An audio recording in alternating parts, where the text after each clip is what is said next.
Fala, minha diretoria, mais uma vitória da seleção brasileira contra o Uruguai fora de casa. Talvez para alguns Nutelinhas seja mais um resultado comum e previsível, mas ganhar do Uruguai no Uruguai não é um resultado absolutamente comum, não. É um resultado bem difícil. O Uruguai, que inclusive vem de uma bela vitória fora de casa, e o Brasil conseguiu ganhar de 2-0 e ainda vê o Cavani ser expulso por um lance ridículo deste, na minha opinião, superestimado atacante uruguaio, que é bom jogador, mas colocado num patamar que, com todo respeito, nasceu na década certa. 20 anos atrás não estava jogando no Curitiba. Brincadeira, mas olha só. Não, mas é sério, eu acho o Cavani superestimado. Eu acho que ele seria um jogador mediano, mas não vejo nada de assim, craque, jogador fora de série, os melhores, nada. Vamos lá. Seleção brasileira contra o Uruguai. Eu assisti um compacto do jogo hoje. Ontem eu assisti muito mal assistido ali no celular e tal. Não foi um jogo brilhante, não foi um time agressivo pra caralho, que teve 200 chances de gol, nada disso. O Uruguai teve, inclusive, 2 bolas na trave. Nas finalizações totais do jogo, nós tivemos 11 finalizações apenas da partida, 6 do Brasil, 5 do Uruguai. Só que 4 do Brasil no gol, nenhuma do Uruguai foi no gol. Então, nós temos uma considerável diferença.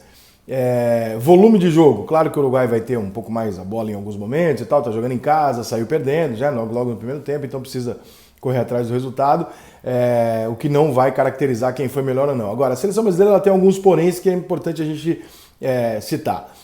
Esperamos da seleção brasileira um futebol como o que o Flamengo apresentou em 2019? Esquece, nós não vamos ver, tá? Por que nós não vamos ver isso em seleção nenhuma?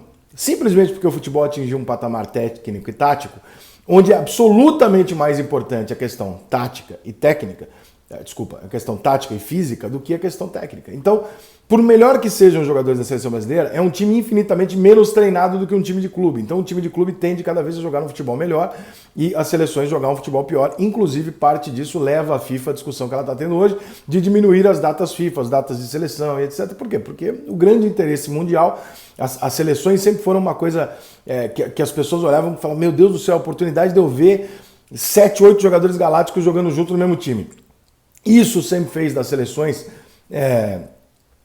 uma competição com os clubes, uma paixão dentro do futebol. A partir do momento que isso deixa de existir, você torna uma coisa assim, poxa, eu vou torcer loucamente para a seleção amanhã, aí a televisão aberta não está passando o jogo, Brasil e Uruguai, você não tem nenhum amigo uruguaio para sacanear, então as coisas do futebol elas têm uma lógica, as pessoas gostam de futebol por algumas coisas lógicas, entre elas o fato de querer ver alguém fazer algo que você não consegue, que é a história do ídolo dentro do esporte, você quer ver alguém como você fazer alguma coisa incrível. Quando você tem num clube de futebol de segunda a sexta a possibilidade de ver mais jogadores reunidos de alto nível do que numa seleção, as seleções perdem a sua importância. Então sim, este é o momento onde a FIFA e as confederações deveriam rever e falar, olha só, precisamos diminuir seleções porque elas não têm mais a relevância que elas já tiveram um dia, elas não têm mais o interesse popular que elas já tiveram e nós estamos prejudicando os clubes que é o que o torcedor hoje quer.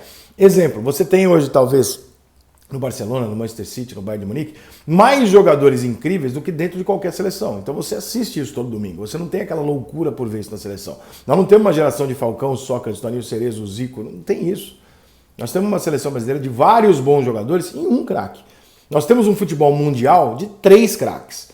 E aí alguns que se candidatam com alguma força, mas assim, se você voltar na década de 90, essa semana eu assisti com amigos aqui em casa a final da Supercopa Palmeiras, São Paulo e Flamengo de 1993. Cara, seguramente em campo, a gente estava falando, no campo, só naquele jogo, deviam ter uns 5, 6 craques dentro do campo.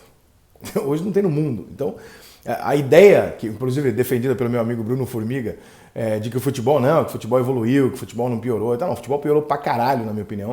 O futebol hoje é consideravelmente pior do que já foi um dia, porque a importância técnica perdeu demais para a importância física e tática. Isso não pode ser.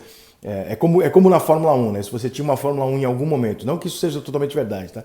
Mas se em algum momento da Fórmula 1 vários pilotos brigavam numa condição semelhante, quando chovia ou quando tinha alguma coisa que deixasse totalmente equilibrado, se sobressaía o talento natural, e por isso nós vimos o Ayrton Senna na Tolle mandando um show na Lotus e tal, porque hoje você não aconteceria. Pode chover o que for. O cara que está andando lá atrás numa equipe de perna não tem a menor possibilidade de disputar. Então, toda vez que um esporte evolui para uma condição regrada de que aqui, ó, quem fizer isso aqui melhor e não necessariamente isso é técnico, ou seja, não necessariamente isso é talento, você perde o interesse. Isso se torna mais emocionante, mais competitivo, mas não necessariamente se torna melhor, porque, né, o que a gente quer ver são vários Neymar e não vários jogadores da Alemanha bons, mas jogando coletivamente. Isso a gente pode até admirar, é maneiro e tal, mas não é isso que move o esporte. O que move no esporte é ídolo, é um jogador surreal, são coisas inacreditáveis que jogadores são capazes de fazer. Bom, voltando à seleção. Quando a gente olha para a seleção hoje, a nossa principal crítica, e muita gente pega no pé do Tite, é isso. A seleção não é espetacular, nós não temos mais o time que nós não tínhamos antes? Não, não temos. A pergunta é, alguém tem? Não, não tem. Ninguém tem. A seleção da Itália é uma bosta, a seleção da Alemanha não tem nenhum craque, ganhou a Copa do Mundo no Brasil sem nenhum craque no time, a seleção da Holanda conseguiu ficar fora de uma Copa do Mundo, a seleção da Argentina é uma piada constante, a seleção do Uruguai, né, é um time absolutamente irregular. Enfim, nós temos a seleção da França, que fez uma grande Copa do Mundo, e tirando isso, assim, você vai começar a procurar, você vai falar, caralho, o futebol mundial perdeu a sua hierarquia e, portanto, perdeu também alguns dos seus valores. Então, na minha visão é o seguinte, a seleção brasileira hoje é mais fraca do que já foi um dia? Sim, mas o futebol mundial inteiro é muito mais fraco do que já foi um dia. E, portanto, a seleção brasileira continua na média de ser uma das principais, se não for a principal seleção do mundo. As atuações da seleção brasileira com o Tite, que muita gente contesta, é defensivo, é isso e aquilo, eu não concordo muito. Eu acho o Tite um treinador moderno e organizado. Acho, inclusive, injusto dizer, o Brasil perdeu. Olha só, o Brasil foi muito melhor que a Bélgica. Nós não ganhamos da Bélgica porque o Fernandinho fez um gol contra e porque 16 bolas do Brasil não entraram. Inclusive a do Felipe Coutinho, que o Neymar deu um gol para ele embaixo da trave e ele chutou para cima. Renato Augusto bateu do lado, o Neymar bateu uma bola que o goleiro tirou em cima dele. Cara, detalhes, acontece. Nós tomamos 2 gols absurdos, um deles nós mesmos fizemos contra. E acontece, isso é futebol. Mas nós somos muito melhores do que a Bélgica. Nós somos muito melhores do que a Bélgica. Então o Brasil poderia ter avançado na Copa do Mundo, sim. Então o resultado não necessariamente diz que a seleção é uma merda. Sobre o processo agora, a possibilidade de trocar o Tite, acho uma bobagem enorme. A seleção brasileira fez uma ótima campanha com o Tite até chegar na Copa do Mundo. Perdeu um jogo na Copa do Mundo injusto, na minha opinião.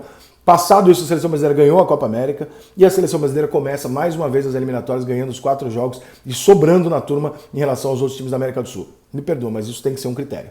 Né? Você não pode ignorar completamente e falar, não, porque não levou o Pedro, porque eu gosto do Pedro. Porque não levou fulano. Desculpa, isso não é o critério que você, né? O trabalho do Tite na frente da seleção brasileira é muito bom. Os resultados do Tite são muito bons. Eu não concordo com algumas convocações, você também não. Tem alguns momentos que o Tite escala o time de uma maneira que eu não consigo entender. Mas isso acontecia com o Tele Santana, que era gênio. Isso acontecia com o Parreira, que passa longe de ser gênio. Isso acontecia com o Zagallo, que foi o maior nome da história do futebol mundial depois do Pelé. Enfim. E a gente vai sempre ter essa relação com a seleção brasileira. Meu ponto é, diante de tudo que nós assistimos nas 4 primeiras rodadas, e essas 2 nós jogamos sem o Neymar, ou seja, nós perdemos a principal força do nosso time. O Brasil ganhou o jogo consistentemente, sem grandes sustos nem nada, teve o controle da partida e tal, e vai tranquilamente na direção da Copa do Mundo de 2022, como foi na anterior em relação à Copa de 2018. Então acho que a gente precisa ser um pouco menos radical com a seleção, precisamos ter um pouco mais de tolerância com a seleção, porque a gente não tem essa tolerância, a gente não tem essa cobrança com os nossos próprios clubes, né? E com a seleção, então, um time que não treina, numa era onde o futebol é totalmente coletivo, é mais difícil ainda. Por hora é isso. Tô rindo à toa? Não, mas satisfeito eu tô, porque a seleção brasileira, desde que o Tite assumiu, é uma seleção minimamente consistente e com grandes resultados.